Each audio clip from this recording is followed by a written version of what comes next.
Palm Bay City Council reached a settlement with one of its own members. Yeah, Council member Chandler Langevin filed a suit saying his First Amendment rights were violated after he was censured for making comments about the Indian American community.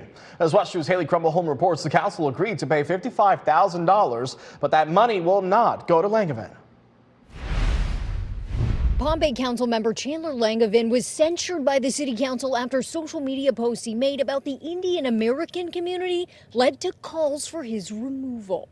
In response to the resolution, Councilman Langevin filed a federal lawsuit claiming his First Amendment rights were being violated. In addition to the censure, the council had also put some restrictions on Langevin after walking some of those back and changing council rules. As far as the lawsuit went, a lot of the substantive issues were moot, but legally the case still was viable because the only remaining issue really was attorney's fees. So in a special meeting Friday night, the council weighed a settlement agreement, paying $55,000 to the Sabatini law firm representing Langevin.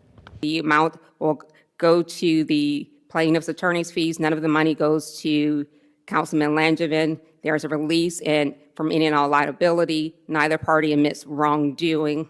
Unlike previous meetings discussing Langevin, Friday's wasn't a packed house, but Palm Bay residents still sounded off on the settlement. I'd really like to know, who provided the legal guidance that said that a judge would definitely find in favor of the plaintiff and that we would be forced to pay those attorney's fees. This $55,000, get out while you can.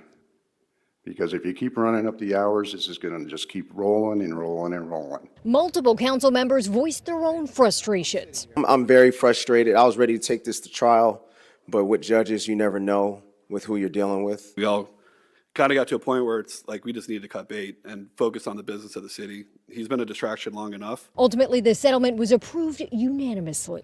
Aye. What I hope is that each and every council member seasons their speech with grace and respect one another as we respect others that we serve. Covering Palm Bay and Brevard County, Haley Crumble-Home, WESH 2 News. The specifics of the settlement say within 10 days of receiving the payment, the plaintiff will file a dismissal of the lawsuit with prejudice. Langevin's attorney said his client would not do an interview tonight.